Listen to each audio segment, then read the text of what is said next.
ګرانو کتونکو سلامونه کوم. علب خان شیرپوی یم، کیمرامین ناصر یاسر خان دی. په دې لار به د ډېر وخت د تلو دا بوتان به م لیدل، موږ وایي چې دا څه دي، نو بیا راته پته ولګېده چې دا د اکسایز دفتر دی. دا د خیالي پول سره بالکل جوخت دی، شاته هم پټي دي، اخوا هم پټي دي، او دې خوا چې کوم دی نو ورسره د یو دغه کارخانه ده. بیا هم چپړ ولیدې موږ دې دفترو کې به څوک وي، خو چې څونه دغه ګورې نو غونډې ته تالې لګېدلې دي. نو تپوس هم وکړو نو دا راته وایي چې د شپې هغوی ډیوټي کوي، دلته کې راځي دا دفتر دي او د ورځې چې کوم دی نو هغوی ډیوټي کوي. دا مالداره محکمه ده، اکسایز مالداره محکمه ده. خو زه تاسو ته وایم چې تر اوسه په پښتونخوا کې NWFP چې کوم دی، نعت، ویسټ، ټانګه، بانګه، غریبګاډي بي دا NP والا کله کله په خپل تقریر کې وایي که نه، موږ صوبې له نوم چې کوم دی نو پښتونخوا که، خو د اکسایز بورډونه لا تر اوسه چې کوم دی نو د NWFP د لاندې دي. هغه چې کوم دی نو KPK ته ونه رسېدل. نو دا د اکسایز هغه مالداره محکمه چې دا یې په داسې پټو کې دیره کړې ده، د هغوی دماغ خراب دي چې په دې پټو کې خدا نخواسته په هغوی باندې څوک راشي او څوک پرې اټیک وکړي. دا وګورئ جي، دا دې خوا د پټي دی، دا پټي دی، دا سوپیدار دی، دا لویې قیصه ده. په دې ځای کې دا بکسې لګېدلې دي، او چې بکسې ته دننه لاړ شي نو پرچ پکې شته، باترومونه پکې شته. په دې بکسو کې ښه قیمتي سامانونه چې کوم دی نو هغه په دې کې موجود دي. ما اوس کتله نو ډېر قیمتي سره چې زموږ د دې ویډیو نه پس پې څوک راشي، خو کولو شوي نه دي، په کاټنو کې بند دي، کولو شوي نه دي. زه وایم چې دا به یاره د کال نه، خو زه وینم د کال نه، خو دا پدې چې څومره وخت نه چې کوم دی دا لګېدلې ده، د کال نه خو زه دا وینم، ځکه چې دا د دې تالو نه داسې پته لګي چې دا بالکل ښه پوره زنګ شوي دي. دې ته اړه څوک راغلی دی نه، دې ته اړه څوک راغلی نه دي. دې ته راغلی وي نو دا تالې به لږې شانتې چې کوم دی نو وړقېدلې وي. دا زه تاسو ته وښیم نو دې کې ډېر قیمتي سامان چې کوم دی نو هغه په دې اکسایز په دې دفتر کې شته دی. زما دې خبرو مقصد دا دی چې اکسایز یو مالداره محکمه ده. دې خلکو له چې کوم دی هم توجه ورکول دي، دې ځای کې زر دا تاڼه جوړول دي.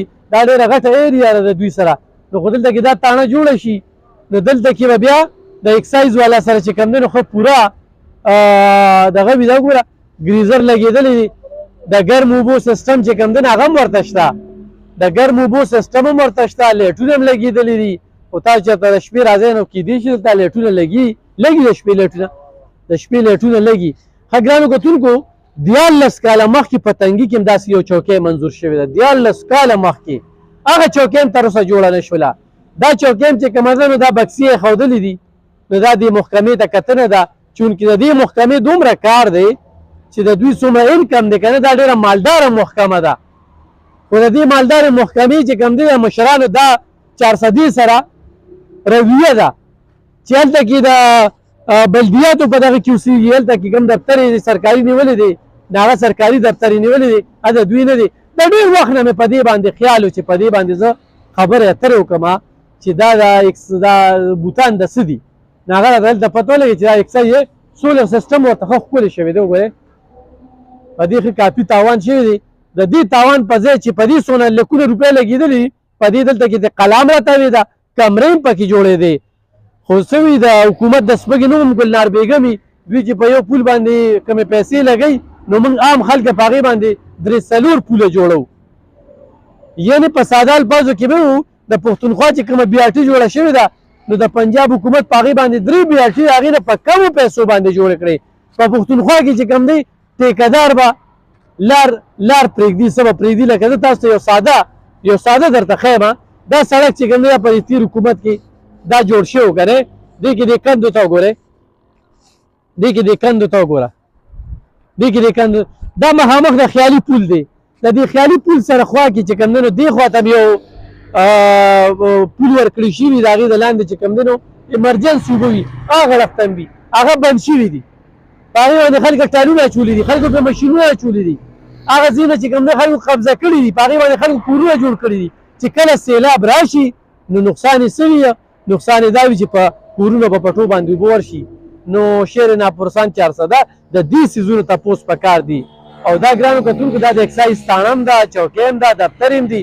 خو موږ څوک ونه لیدل، د اوس نه د کال نه زه ځم راځم چې دلته کې څه دي او څه صورت حال دی او په دې بکسو باندې چاردیواري هم کېده کمرې هم پې کېدلې او د اکسایز محکمې ته دې اکسایز او نارکاټکس چې کوم دی دا کوم ځای کې چې دا تاڼه راشي نو هغه ځای کې د آیس په کاروبار کې ډېر زیات کمې راشي بدقسمتۍ نه د دې ځای تاڼه چې کومه ده په مردان کې ده چې د اکسایز والا هلته چاپه وهي نو په مردان کې وهي د مردان نه به پولیس راځي نو دلته کې به څه کوي په دې بکسو کې به اوسېږي او ما تپوس وکړو شپې له چې کوم دی نو دلته ډیوټۍ له راځي په پاکستان کې ما له داسې څوک نه ولیدي چې خلکه دروازې خپله ډیوټي ډېره په ایماندارۍ سره پټې مې کوي نه هغوی دروازې ډیوټي کوي د شپې دفترو ته راځي دلته کې کوي مشکله ده چې دې پټو ته دغه اکسایز والا راځي نو دې بندوبست پکار دی راتلونکي وخت کې چې څوک غم کوي نو چې دلته کې د اکسایز غټ پولیس سټیشن او غټ سنټر وباسي ډېره مننه